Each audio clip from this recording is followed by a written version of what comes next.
who I think probably is the best team. It's the fourth takeaway they've gotten today. You just can't win that way. Probably those two teams, Seattle and the Bucks. Oh, my gosh. They threw you under the bus, guys. At least you still have your own Lowe's home studio. At least you still have that. Here in this Lowe's home studio. All right, so that was then, and this is now, okay? Let's have a redo on that one, Mike, because this week, I think that the Saints are the best team in the NFC. When you watch that game against the Bucks last week, I was saying to myself, I don't know if anybody could have beaten them in that given Sunday, right? That day. And they look terrific on both sides of the ball, offense and defense, and really in the kicking game, too. And they got Michael Thomas back. He wasn't even utilized all that much. But when you look at their schedule going forward, you know, Atlanta twice, and Denver, and the Eagles, and Vikings, the only game they won't be favored is Kansas City. Right. They might be 7-1, the back nine, okay? And so you're talking about another possible 13-3 season for the Saints, Mike. How about you? Yeah, Coach, and I like the Saints, too, man. They've done some great things. And they're going to get better because they will work, Mike, to get that win, and working in Mike Thomas, I think, is big. But I like the Packers, too, now.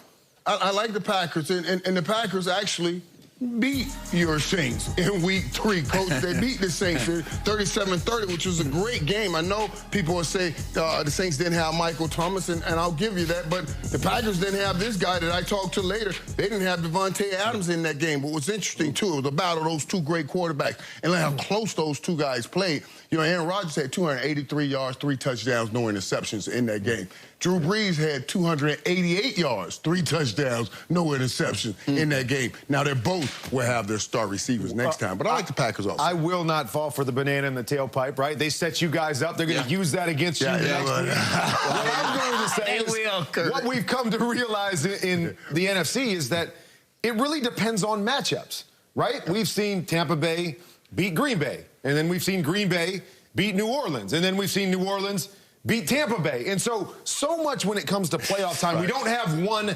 dominant NFC team. It's going to come down to who do you get matched up against? If it's a physical team, how do the Packers match up against a physical team? Saints may be the best team in terms of playing finesse or playing physical, but Tampa Bay, they can come out and out-physical you, and we believe by the end of the year with all those weapons that they'll be able to out-finesse you or attack you offensively as well. But right now, I mean, we saw it last week. Oh, yeah, it's going to be this team and this team. Well, we have no idea with the NFC right now because anybody can get beat by anybody, especially at the top of the mix. Can I just say this, though? I think we missed something right quick. No, Kurt, that's pretty cool, Kurt. Thank you for wearing your salute to service. Yes, sir. Tie and hanky, man. That's beautiful right there, Kurt. That's a beautiful thing. Good job. That's a beautiful thing, but I got to get that in. Let's go back to Rich, okay? Let's go to Rich. Yes, I can't wait to see next week's home studio to see just how wrong you just were right there.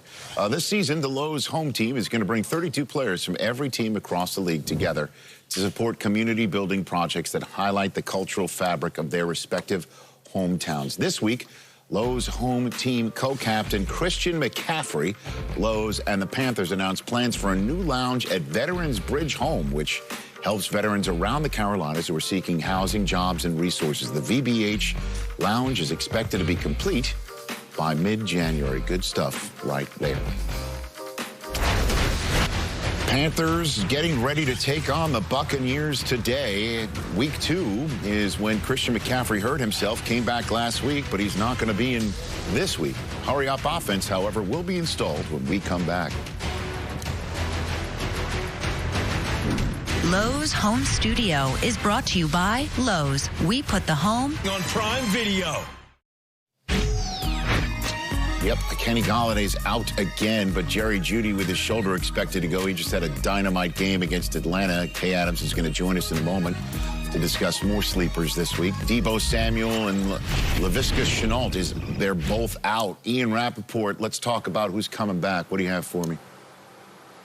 Nick Chubb, the bell cow running back for the Cleveland Browns and someone who emerged as one of the best runners in the NFL before he sprained his MCL, is going to be back on the field today for the Browns, going to get the bulk of the carries and resume his status as their bell cow. Kareem Hunt expected to come off the bench and spell him. My understanding, Rich, is Nick Chubb looked great in practice. Of course, he has been ahead of schedule with his injury. All systems go for Cleveland. Meanwhile, another big-time running back that is coming back after missing a couple couple games, this time with a high ankle sprain. Kenyon Drake, who had been the starter for the Arizona Cardinals, I am told he is expected to play today. They're going to watch him in warm-ups, see how he is, just to determine how significant of a role, but he should end up splitting carries today in Arizona. All right, Ian, stay right there. We've got more show. Obviously, 3+ hours to go, but it's our first time we say good morning to Kay Adams and talk some sleepers for Week 10 fantasy-wise. Who do you have for us, Kay? Yeah, a lot of stud running backs on bye weeks this week, Rich. So let's start with J.D. McKissick. We know Alex Smith likes to check down to his running back, and he did last week. 14 targets for McKissick. That's crazy. No one gives up more fantasy points to RBs than the Lions. That's the matchup for today. They coughed up 8 touchdowns to the position over the last 3 weeks, including 3 receiving scores. McKissick's involved in the passing game. Antonio Gibson has a role here, but I like McKissick if you can't play guys like Todd Gurley, Allaire, or Zeke all on bye. At wide receiver, do not sleep on John Brown. He gets to face the team that drafted him in the desert in what should be a really high-scoring affair. We told you here on Game Day Morning to play him last week. He racked up 8 catches for 99 yards. If Patrick Peterson's busy hanging out with Stephon Diggs all day, and I think he will, I like Brown's chances to put up some numbers. Get excited to fire him up and Josh Allen here in Week 10. And I'll give you another running back since all those studs are on a bye this week. Over the last 3 weeks, Leonard Fournette has outplayed, outproduced, and outsnapped Ronald Jones. Lenny, as I like to call him affectionately, he put up 100 rushing yards and his only 2 touchdowns of the entire season in their first matchup against the Panthers. That was back in Week 2. I just think, Rich, Brady wants to bounce back. He's going to do it as only he can. It is hard for me to see Leonard Fournette staying out of the end zone in this one. I hate chasing touchdowns, but here we are. Those are 3 sleepers right there. Let's stack them up now. You're stacking who in your daily lineup today? It's wild to think that 10 weeks ago, Mooch was fake drinking syrup out of a bottle. Well, here we are in Week 10. Here's the deal. A lot of people are going to go for Green Bay, a one-sided stack. Play Aaron Jones, play Devontae Adams. That's great against the Jags. A lot of people are liking the Bills and the Cards. I'm going to look, though, at the Seahawks and the Rams. Yes, Seahawks, I'm sorry. Until you prove me otherwise, I'm going to keep exploiting you in daily fantasy. How about Jared Goff? He has a breakout spot coming today. He's coming off a bye week. He's rested. They're going to scheme this up. And he's a way better value than Russell Wilson on the other side. Cooper Kupp saw 21 targets before that bye against Miami in Miami. I think you zig and run it back with Tyler Lockett too, while everybody else zags and goes with the flashy guy in DK Metcalf. All right, thanks very much, Kay. We'll see you back later on in the show with Fantasy Plays of the Day. That's Kay Adams right here on NFL Game Day Morning with her expert fantasy advice. Speaking of fantasy, one day, Tom Pelissero will have an assignment in Miami. Today is not that day. It is not that day. Davante Adams will go one-on-one with Michael Irvin, but once again, we join Tom Pelissero in the inclement Midwest weather. Tom? Well, Rich, injuries to Davante Adams and others aside, the only major blip for this Packers offense this season came 4 weeks ago in a blowout loss to Tampa Bay.